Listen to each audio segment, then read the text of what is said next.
Alright, pretty lazy quick little video. Anderson Enterprises and Anderson Arc and also an Open Research Institute compute kit. Getting sent off to see what help it can do on that side of the planet.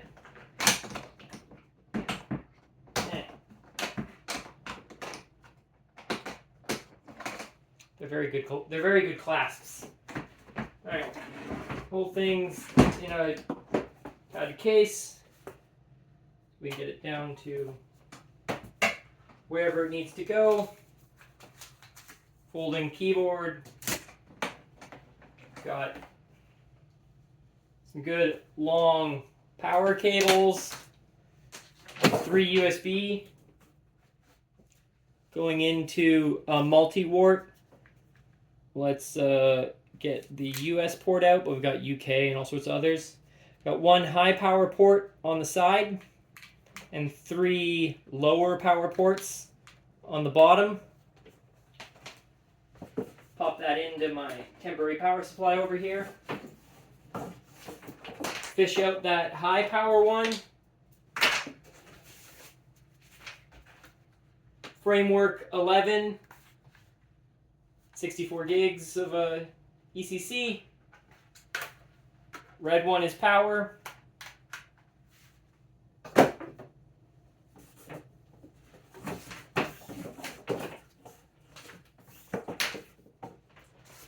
This guy's got a battery, doesn't need power, but you know, just in case somebody needs to work long sessions. This monitor does need power. Either of these ports on the top here work. This monitor runs off mini display port. This laptop has a HDMI full port. Sending along 2 of these adapter cables, 1 short, 1 long. These are a lot harder to source than a USB-C cable, so in case they go off.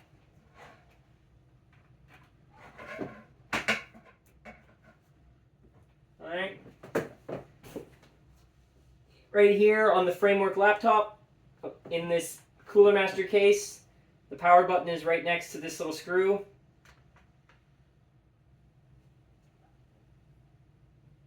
I might have clicked that button. There's not a lot of feel back on whether it's working.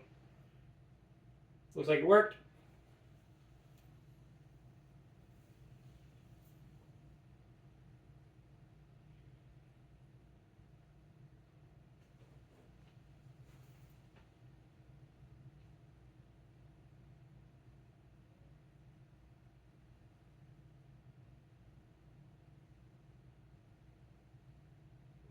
Alright, there we go. It's an activated copy of Windows 11 using a command script. I've got some browsers for you and some key software. I put in WinHance so you can fire up WinHance and de-bloat all this crap. Other than that, that's all good. Bluetooth works. Got all that option in here. Keyboard's already paired. Keyboard and trackpad. Okay, shutting this guy down.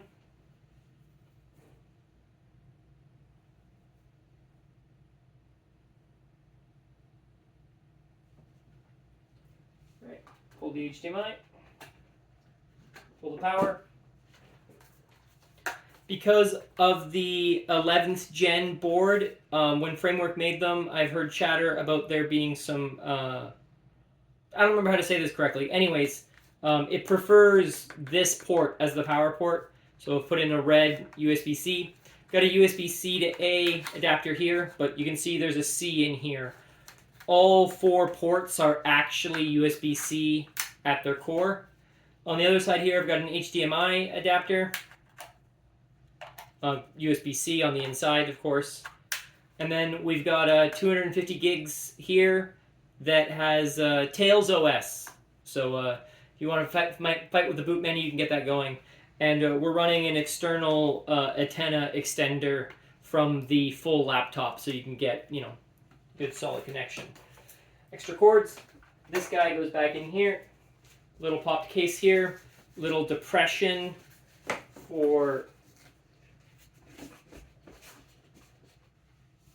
the keyboard. Keyboard folds up, fits into this little depression in the pluck foam.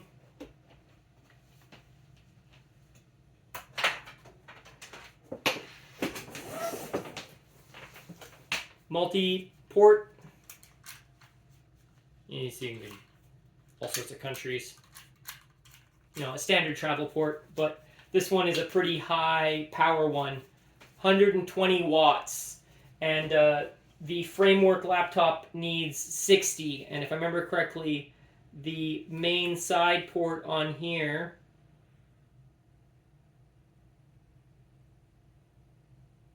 well, it's more than that. Bloody hell, hard to read. I'm tired. Yeah, the main port here is 100 watts, so I have no problem running this low power laptop. Alright, then we just take these cords,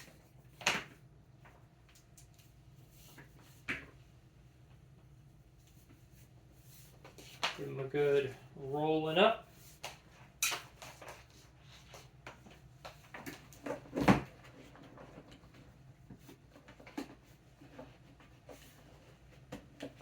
I'll roll them around the outside.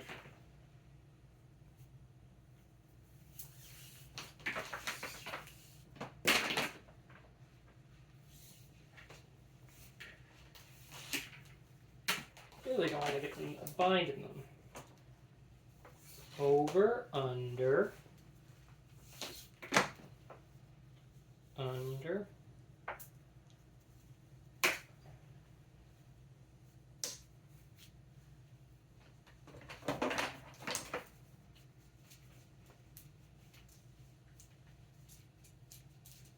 Nice stretching.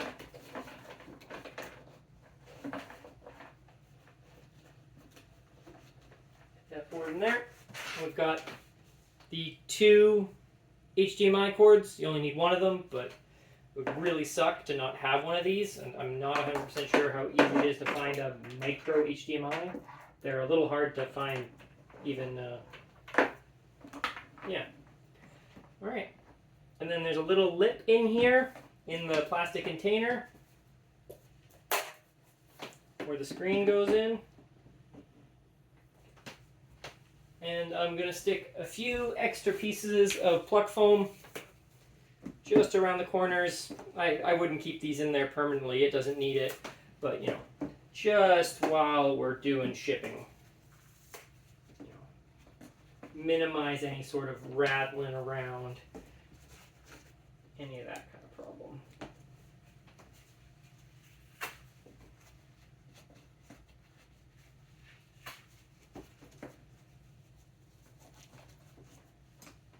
Alright, let's get all these seals out of the way.